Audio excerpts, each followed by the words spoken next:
السلام عليكم، اهلا وسهلا، مرحبا بكم على قناه مطبخ يسرى. كنتمنى من كل قلبي انكم تكونوا في احسن الاحوال. اليوم ان شاء الله راح نحضر معكم كيكه فمول العجيب، فقط بيضه وحده، فكتجي خفيفه بزاف بحال الريشه كيف كتشوفوا معايا في لا فيديو، وبدون النشا اي مايزينا. قبل ما غنبدا معكم الفيديو غنصليو على سيدنا محمد، اللهم صل وسلم وبارك على سيدنا محمد وعلى آله وأصحابه أجمعين. إذا راح نخليكم مع المقادير وفي نفس الوقت غنوجد معكم الوصفة.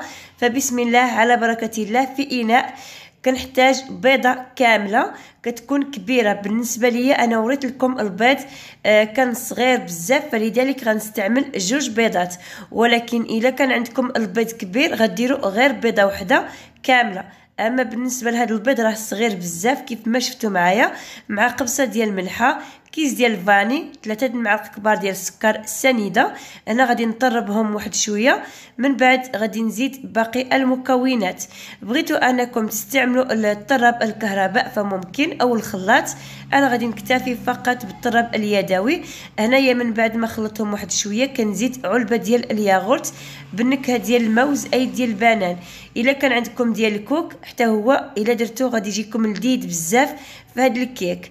صافي هنايا غادي نخلطهم. الكميه اللي في هاد العلبه ديال الياغورت فيها 110 غرام. صافي هنايا كنطرب مزيان. عاد غادي نزيد الزيت النباتيه، الكميه ديال الزيت فقط تقريبا واحد 5 معالق كبار حتى ل 6 معالق كبار. هذه هي الكميه اللي كتشوفوا معايا اللي استعملت، نفس القياس ديال السكر. الا كان عندكم المول العجيب كبير غديروا كاس عامر ديال الزيت وكاس عامر ديال السكر. انا عندي المول اللي القطر ديالو 25 سنتيم. هنا من بعد ما خلطهم مزيان كنزيد نص كاس ديال الحليب، كيكون ساخن جيدا، يعني كان مغلي. هنايا كنعاود انني نخلط. ما تخافوش، ما تقولوش بلي البيض غادي يطيب لكم. انا غادي نزيد الدقيق اي الفارينه. الكميه ديال الدقيق في الاول درت 6 معالق كبار، من بعد زدت معلقه كبيره. بالمجموع 8 المعالق بالضبط اللي درت في هذا الخليط. غادي نزيد 2 اكياس من خماره اي بيكين باودر ما يعادل 14 غرام. صافي غادي نخلط مزيان وغادي تشوفوا معايا القوام ديال الخليط ديال الكيك. كي كنكتب رقم 8 كنعرف بلي راه واجد. صافي ومن بعد غادي نزيد واحد المكون اللي كيخلي لينا هذا الكيك رطب بزاف وخفيف واسفنجي. كيف غتشوفوا معايا في لا فيديو صراحه الكيك جا بحال الريشه، خفيف بزاف وما كيجيش مدقس، كيجي خاوي من الداخل، فيه دوك الفقاعات. صافي هنايا من بعد ما خلطت مزيان. انا في الاول درت كيس ديال خماره ونص، عاد زدت ديك الكميه اللي بقات لي في الكيس. ما بغيتش انني نستعمل كلشي في الاول لان الخليط ديال الكيك كيضعف في الاول. صافي هنايا كنزيد الفلان كيف ما شفتوا. خديت ديال الفاني غير واحد. صافي غادي نعاود نخلط وغادي نزيد معلقه كبيره ديال الخل. وصافي الخليط ديال الكيك ها هو واجد. بالنسبه لي انايا قبل ما نخلط الخليط ديال الكيك خديت المول العجيب، من بعد ما دهنته مزيان بالزبده ورشيت عليه السمسم او جنجلان الابيض. الا كان عندكم جنجلان العادي ممكن انكم تستعملوه. انا درت فقط السمسم الابيض، كانت واحد الكميه اللي قليله، قلت علاش لا ما نديرهاش في هذا الكيك المول العجيب. الصراحه ما تصدقوش باللي هذا الكيك جا بحال الجينواز تماما، وبالاخص الكريمه اللي درت معاها جات بسيطه وفي نفس الوقت اقتصاديه. الخليط ديال الكيك راكم شفتوا راه واجد. فهاد الاثناء راني شاعله الفران غير واحد المده ديال 3 ديال الدقائق وعاد كندخل الكيك. واخا كتدخلوا الكيك للفران يكون بارد ماشي مشكل. صافي هنايا كنصب الخليط ديال الكيك، ولكن دائما كنطلع الاناء باش داك الهواء كيخرج ما كيبقاش. كنوزع مزيان ومن بعد غادي نخليها حتى كطيب. بالنسبه للطياب ديالها عادي ما كنحلش عليها حتى كتفوت مده ديال 35 دقيقه، لانه ماشي بحال الكيك اليومي الكميه كانت قليله غير 35 دقيقه. وكنشوف كنلقاه باللي قرب انه يطيب كنزيد له 5 ديال الدقائق. هنايا الكريمه كيف كتشوفوا غادي نحتاج كاس ونص ديال الحليب اي ما يعادل 250 غرام ديال الحليب، مع السكر 2 معالق كبار. انا غادي نستعمل غير السكر ديال القهوه و2 اكياس ديال الفلان كيف كتشوفوا ديال التشينو ديال درهم. غير 2 فلان. بغيتو ديروا ديال الكراميل او اي نكهه اللي كتفضلوا، انا غادي نستعمل غير هاد السكر اللي راه متواجد. صافي من بعد ما خلطت كنجيب الياغورت 110 غرام. بالنسبه للياغورت اي نكهه اللي كتفضلوا، بالنسبه لي استعملت ديال البنان.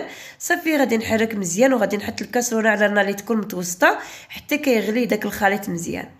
صافي هنا الكيك من بعد ما تنخرجوه من الفران كيف كتشوفوا انا خليته غير طاب هو اللي تحمر هكا من الفوق. صافي كيكون خفيف، راني كنقلبوه مباشره وهنا غادي تشوفوا الخفه تبارك الله كان خفيف بزاف بحال الريشه، واللون كان مذهب. صراحه اللون كيحمق كيف ما كتشوفوا معايا في الفيديو. راه هو هذا الكيك اللي درت معكم. تقدروا انكم ديروا هذه الطريقه غير الكيك العادي او الكيك اليومي. انا قد ما عجبني انه خفيف بقيت غير كنخدش فيه بيديا كيف كتشوفوا معايا. الصراحه خفيف بزاف وهشيش.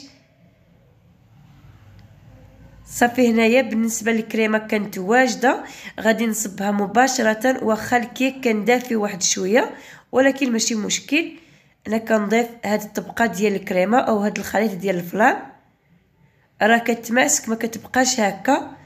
صافي غير بين ساعه والكيك ديالنا في الثلاجه غيكون واجد. وتقدروا انكم ديروا بالحامض او ديروا بالبرتقال، دائما الحشوه كتبقى على حسابكم او الكريمه. من بعد ما بردات الكيكه كيف كتشوفوا تيكون هذا هو الشكل النهائي. كنزينها فقط بالورده في الوسط. الصراحه الكيك خفيف.